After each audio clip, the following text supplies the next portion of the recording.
journalist conversation portion.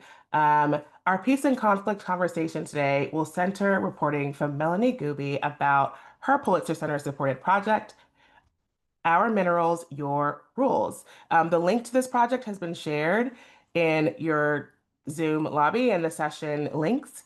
And we can also drop it here again in the chat. Melanie is an investigative journalist, writer, and documentary filmmaker.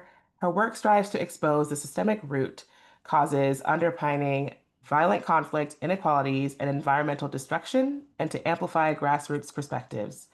Her writing and documentary work has been published and broadcast by media outlets including Le Figaro, The Guardian, Foreign Policy, Newsweek, National Geographic, Art, France 24, and Vice, among others, and has been recognized by an Association of Healthcare Journalists Award, a Peabody, a DuPont Columbia, as well as one World Media Award. In 2019, she was a nominee for the inaugural Mary Chura Award for Courageous Leadership. Melanie has investigated the diamond trade in the Central African Republic, and pangolin trafficking in Cameroon, reported on the political crisis in Burundi, traveled with caught smugglers in Djibouti, and was smuggled herself behind army lines by activists in Sri Lanka. She lived in Goma in the east of the Democratic Republic of Congo, where she covered the rise and fall of the M23 rebellion, as well as mining, business, and development for the Associated Press. Her interest in the Great Lakes region began while covering the trials of Congolese rebel leaders at the International Criminal Court in The Hague. Melanie studied politics and international relations at University College London. Um, and I'm going to stop sharing my screen and welcome Melanie into the room. Hi, Hi. how are you? Good. Thank you for Thank you so having me. much for being here with us today. Yes, and as we're moving into the conversation, I want to tell our audience that your voice is important to us. We want you to stay connected. We want you to pose questions. You're welcome to use the Q&A function throughout the conversation if you have a question you'd like to ask our speaker. Have a few questions we will start the conversation with, and then we'll try to get to as many of yours as possible during that Q&A. You can access more information about Melanie's reporting and other Pulitzer Center supported reporting on peace and conflict through your audience guide. Okay. And you already, Melanie, I don't know if I know the chat is moving very quickly, but you're seeing some responses, some excitement about your being here today. And then I want to invite you to give a brief overview of the reporting we're talking about today, because I know my little intro didn't fully cover it. Could you, yeah, give an overview for us and speak to the ways in which your peace and conflict story also connects to issues of human rights? Yeah, so it's quite a complex story, so I'm going to try to summarize it in the best way possible. So the reporting that I did in the Kivu region in Eastern Congo was focused on the impact of the U.S. Dodd-Frank law, which was a body of law that was um, uh, created as a response to the 2008 financial crisis. There was a clause in there, clause 1504, on conflict minerals. And that clause was included in Dodd-Frank as a result of long activism by a number of organizations, including Global Witness, the Enough Project, organization that had documented link between conflict and minerals in the conflict in DRC. But that clause had a very negative impact on artisanal mining communities in Eastern Congo. So when I arrived in Goma in 2010, that kind of coincided with when that clause was passed into law, and it resulted in a de facto embargo on Congolese minerals as American companies demanded from us their suppliers to go down their supply chain and to refuse to include any minerals that could be coming from Congo from the east. And that meant that mining communities, artisanal mining communities in Eastern Congo, were relying on that income for their livelihood, were suddenly shut out from the global economy, had basically no real way to sell their minerals anymore because we're all interconnected. And so American companies, it touched so many different companies. It's the global economy is really, really very connected. So it really shut down artisanal miners and their families from their livelihood. And in my report, at the time, talking with these communities, it had a really, really dreadful impact. There was a study that was made that evaluated that child mortality increased by 153% around that time. So Wow. huge, huge, impact on people's actual life. Um, and in the wake of that, there was a mechanism that were put into place by the industry, by the mining industry, and the wider electronics and aeronautics. The minerals that we're talking about are included in many, many different products. Some that we directly have access to, like phones and laptops, but also, aerospace, like spaceships, and like things that are sort of maybe not connected to our direct life, but Mm. so very, very wide range of use. And all these people came together and created mechanism to try to basically tick boxes to comply with the requirement of the US regulations. So the problem with this regulation was that it was very much trying to address the problem from the point of view of trying to guarantee to the consumer, so to us, that the products that we buy are not containing any conflict minerals, tainted minerals, instead of focusing on solutions that actually answer the issues that mining communities are facing. Um, and the reason why it was framed that way is both because instinctively, of course, that allow us to sort of have um, control in some way, and I think the word control is important. Um, but also because that's how it was framed a lot in the reporting at the time, in the reporting both by journalists and activists. Um, I saw someone saying that they're imagining Kate in Blood Diamonds, and it's very relevant because is a narrative that we have been, that has kind of be formed in Western audience mind about how these conflicts and how the role of minerals in this conflict, what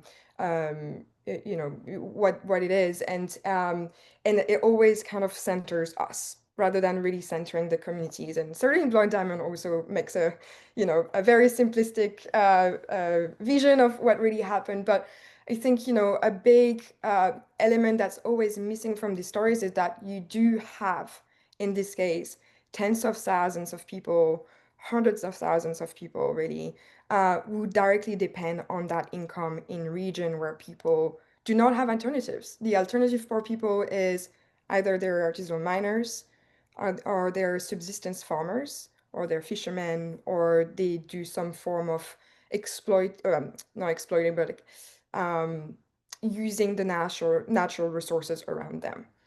And so the reporting was really looking at that and looking at one of the mechanisms that was put in place that was really, in this case, a really corrupt scheme that was put in place by the tin industry to put tags, literal tags on bags of minerals coming out from the mine to say, okay, we have put the tag, so we theoretically know where it comes from, so we're good. We've done our due diligence, and we can tick that box on the page. and carry on as it is. And of course, it does not work because, Yeah. I mean, the article goes into all the way this system can be bypassed. So I'm not going to like, list all of them. I think people can imagine them.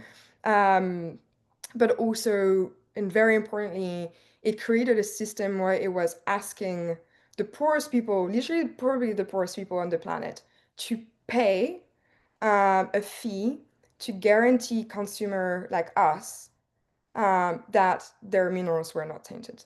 And so it was exploiting in some way poverty and the very deep issue that are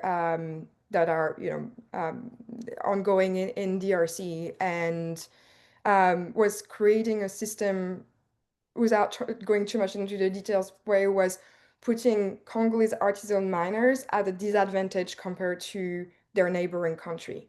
So actually reinforcing incentive for smuggling, and that very directly ties into conflict dynamics.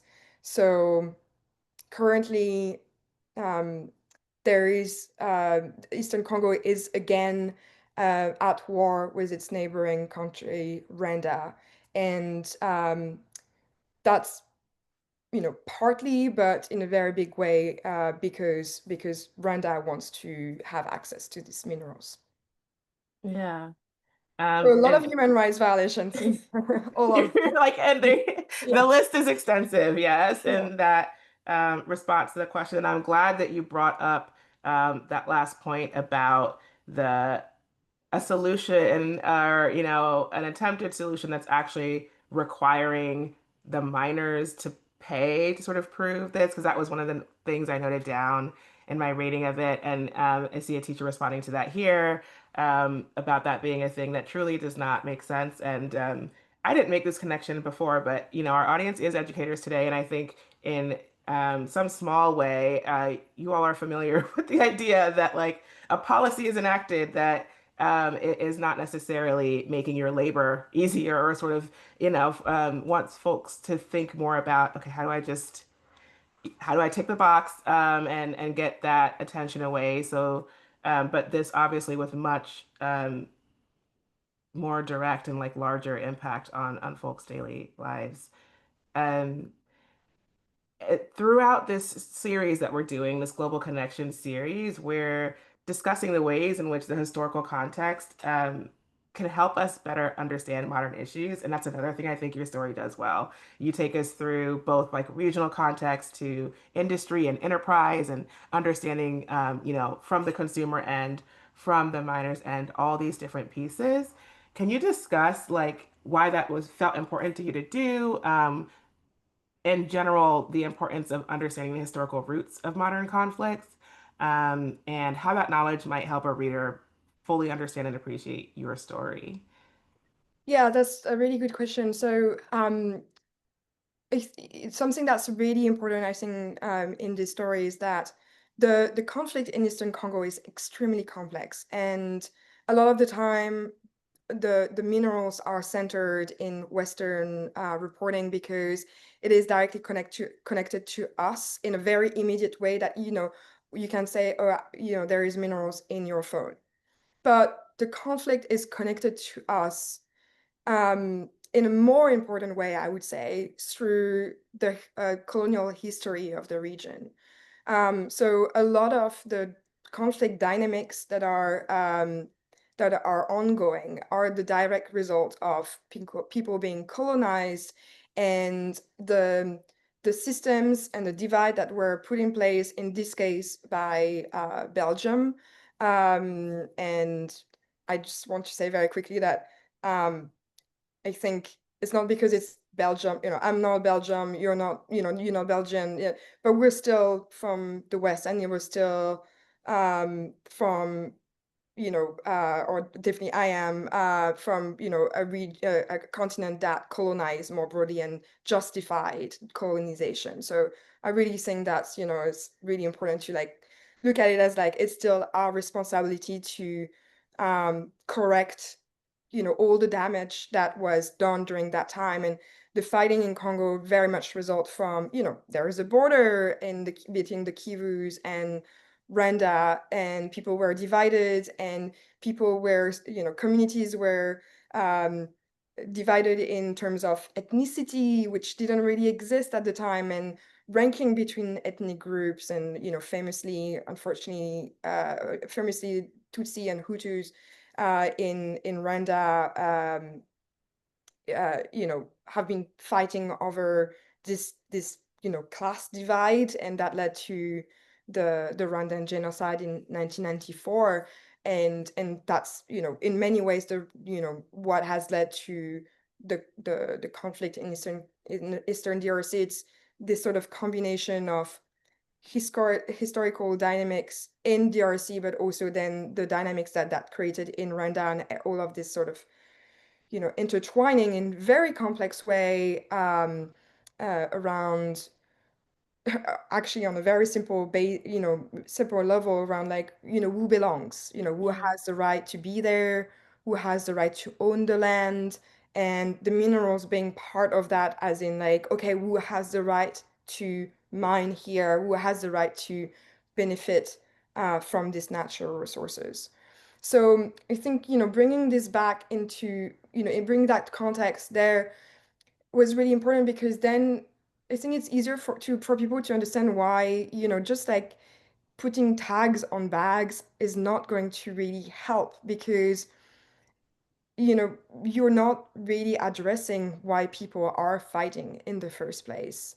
And yeah, so I think, that historical context is so important. And then, I tried, I had 6,000 words, I think, in the end, which is a lot, but like it's also not a lot. And so I tried to also like put a little bit of history of the mining industry in the region, which is also important. Like, why are people, mining, doing artisanal mining, right? Like artisanal mining, sorry if people don't really know what it is, it's really going with your pick and shovel, and you know it's the gold rush in the Wild West in the US. You're really going and you're trying your luck, and you're going to find minerals and sell them. So it's the opposite of industrial mining, where mining rights are sold to a company that will come with big equipment and extract a much bigger volume and employ a lot less people. So artisanal mining is really, and sorry, and so sorry, No, I love it. Please take us on this with yeah, you. so industrial mining is actually how mining started in the region. Um, 30 years, or like 50 years ago, 40 years ago, there was, so before the war, the series of wars started in the 90s, there were Western industrial company mining in this area, and it actually, created employment, but also it meant that these mining deposits were discovered and exposed. And when the the dictatorship of Mobutu Sese Seko was a dictator from basically the independence in the 60s to the 90s, for 30 years, when his regime collapsed, and there was some economic collapse as well, this mining companies left. And then so all the people who were working for them went from having a job to becoming miner with their pick and shovel themselves. And then these areas becoming big centers that attracted people from elsewhere to come and, yeah, try to make money, try to in a very, very American spirit in some ways, like, we're going to go and like set up and try our luck. So I think that was important also to like understand, you know, that this hasn't, this is an economy that has been there before, um, for a very long time, and has gone through like ups and downs and cycles, and is not linked just to our mobile phones, but like has been actually active for a Yeah. very long time and has been part of people's life for a very long time. Um, yes. Sorry, that was a really long answer to your question. No, that was really helpful, I think, and in r- reading about it first and then hearing you describe again the sort of transition that happened for folks when the first dictatorship collapsed, it made me think about a point that's kind of stressed throughout 1619, but it's especially in the docuseries episode for those that have watched the one on justice. The point Nicole Hannah-Jones makes around like when slavery ended in the United States, or when the Civil War ended, um, black in, formerly enslaved black people were not given reparations, right? They were not given the land that was promised. They were not given it was a you are free now with no money, no resources, go figure it out.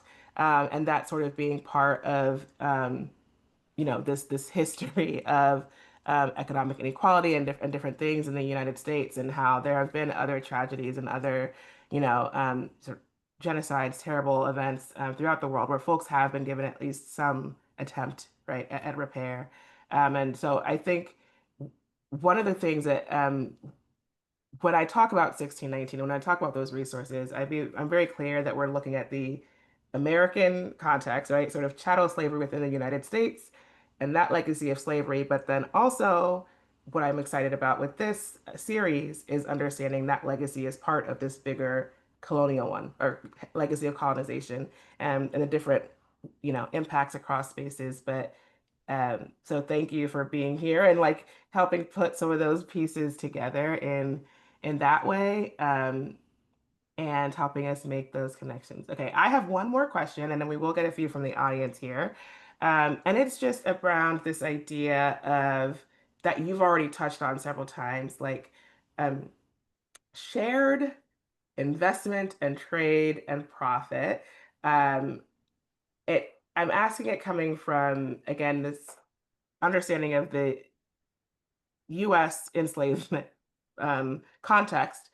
One thing I think that the resources we'll look at a little bit later stresses really well is that slave owners in the US were able to make money because this was a global market, right? And, like slavery is not profitable if people are not buying the cotton, the tobacco, the different things that are being produced. And similarly, I think when folks were looking at this issue of mining and sort of looking at the consumer piece of it, I love that your story takes us out of that focus and also brings in another kind of stakeholder and responsibility with the journalist, right? Mm, And sort of your um, naming that part of the reason we took these approaches was because of the way that the story was presented to folks. And that brought up for me a question about like journalist responsibility and just all of our roles when we have such large global ties, um, which is a whole lead up to an actual, hopefully simple question that is just what you think your story can teach about shared responsibility and conflict, the stakeholders that we can overlook, and what are different, yeah, what our different responsibilities are to one another, maybe when we're trying to solve a conflict that is global in nature. yeah. Yeah, just before I answer that, your comment about, how um people who were enslaved were, when they were free, they were just like really, released and then but like offered nothing to start a new life. And I think that's really important, in this context, because what we really like what this is really about is a system that was created to sort of like wash our hands of the problems that Congolese are facing, which are really directly are linked to the history that that we impose on them, that on the the colonization that we impose on them. And DRC is so poor because of a long history of exploitation by Western power, and others. Also, it's also important to um, underline that people were enslaved by others before and have been exploited by others since. Um, but so this idea of reparation, I think, is really important, and it's true for DRC, but it's true for so many other countries too. And we can't just wash our hands of the issue there. We really need to be working with and come to your question now to with Congolese communities, with really become interested in why things are the way they are there, to find solution that will also benefit everyone, because we don't want to be, we don't want, no one really wants to have a phone or have products that we know are exploiting others. I think that's a very basic human sentiment, that we don't want to impose suffering on others, um, but also will benefit in other way because of prosperous Congo that can you know use its natural resources, will create also well-being for a lot of other people and including us. So I think it's this idea that, okay, so maybe like, sorry, I'm giving maybe a bit of a model answer, but I think there is a dominant I or like a politically dominant idea right now, that we need to step on others and dominate others to go get ahead. And actually, what we've seen in history is that when we do the thing that is good for everyone or like good for others, we all get ahead. And in Congo, that's really, I think, really true. We can take this question of the mining trade from a very cynical point of view, and say making life better for Congolese mining community is also good because then we'll have more minerals, frankly. Like it'll just like the mining right now is not efficient. It's based on people physically manually digging the earth, and they're damaging their health. It's sometimes people are dying, and it's also a very inefficient way of mining. So if we can come together and make that mining more efficient, guarantee people's rights, and make it so that there is like machines that people can work with, and that people are getting paid good salaries and so on, it will be better for everyone. So I think really centering the voices, and the Congolese I spoke to, the miners, the business owners, the traders, they they have very, very smart and interesting ideas for how to do these things, how to develop these Yeah. things that will be profitable for everyone, and are in some ways not necessarily like easier to implement, but like are more realistic, more pragmatic, more efficient, and work better with capitalism, or work better. Maybe we want to change the whole system, but in this current system, they have ways that they can, you know, that they can see would work better, and Yeah. they're never being really asked and listened to. And I think a huge important reason for that is that people who come and report on these stories, they want to give simple narrative to their audience, or they want to center their audience in a narrative in a way that's feel familiar. And so that just becomes the narrative, and breaking out of that is really hard.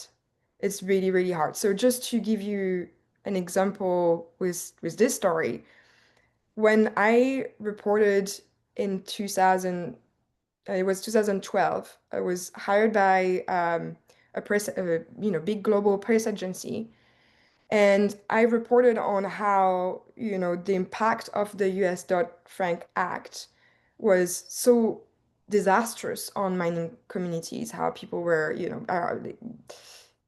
people were dying, business were closing, and these communities were devastated.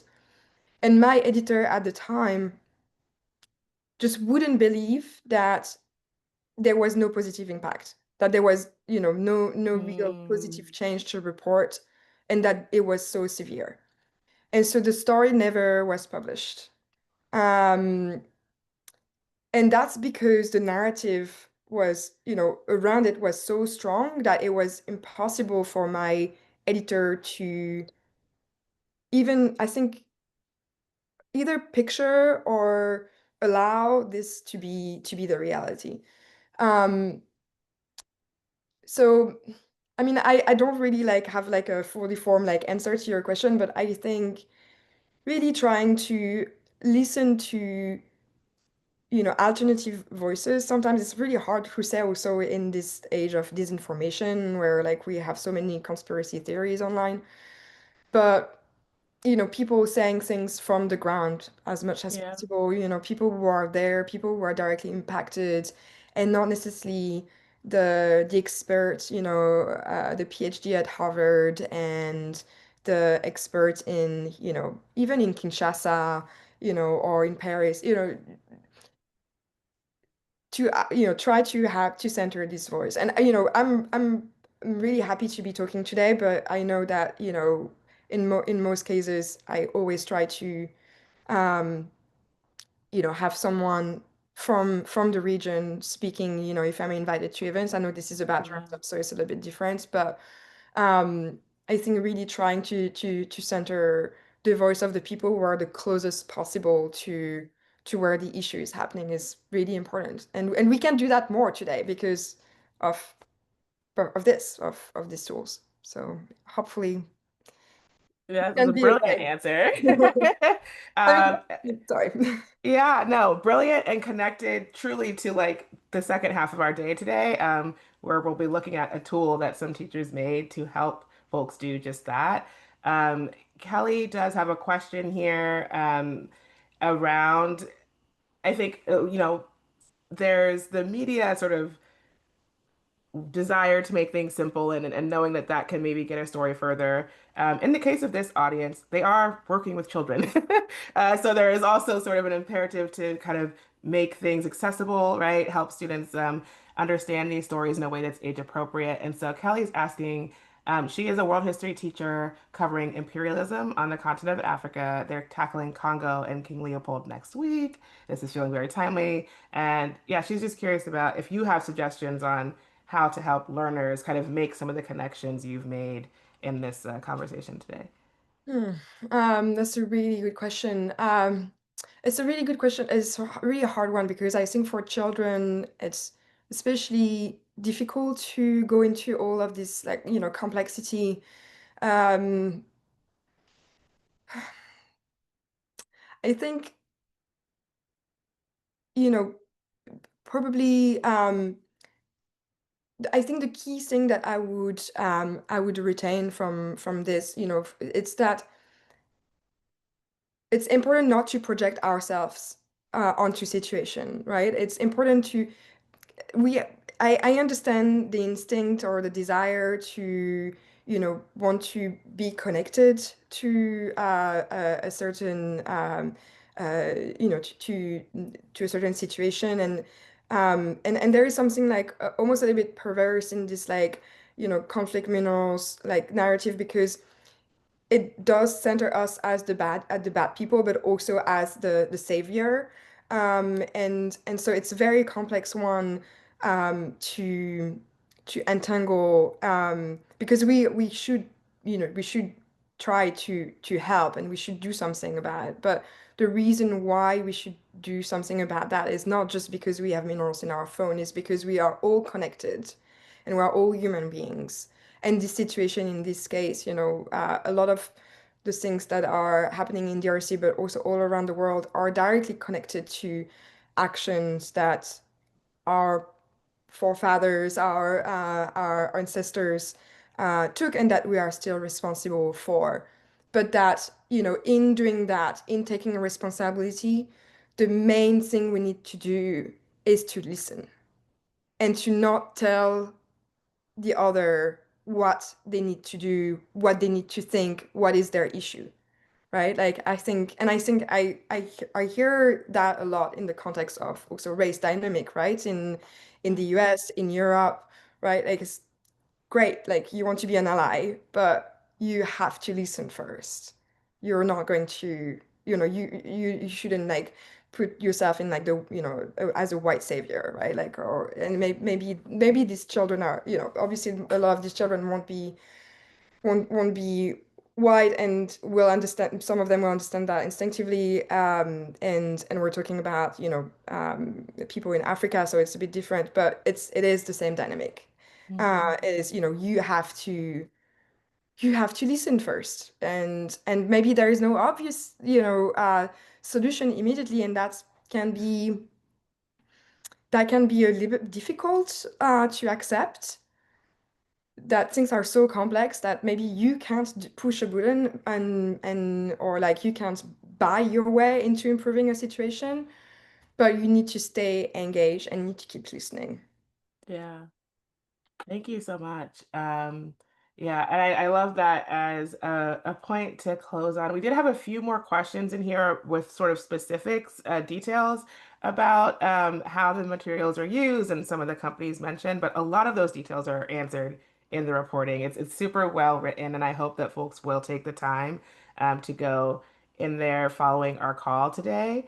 Um, but I loved everything you just shared as a transition into some of the work time we're going to do next. And one thing it brought to mind for me is this the fact that what we've seen in some of our 1619 work um, is that talking about these histories has helped to build community and connection in with student populations that folks maybe won't don't necessarily think about immediately when they think, I'm going to teach about the history of slavery in the US. It often seems very sort of white and black and like that racial dynamic in here. But we've seen teachers say like this is helping our immigrant student populations better understand the Black American students, that are in this place and sort of build that connection. Or this is helping our Black American students better understand our Afghani refugees that are in our school community right now.